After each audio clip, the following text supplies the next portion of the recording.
Hi అండి, welcome to my channel.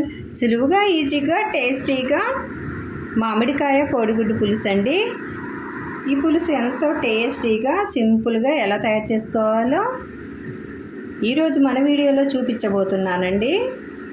ఈ పులుసు వేడివేడి అన్నంలోనికి, చపాతీలోనికి, పరోటాలోనికి చాలా టేస్ట్ ఉండిద్దండి. జొన్న రొట్టెకైతే రుచి అద్దరిపోతుంది. సింపుల్గా తయారు చేసుకునే పులుసుని ఏ విధంగా తయారు చేసుకోవాలో చూసేద్దామా మరి.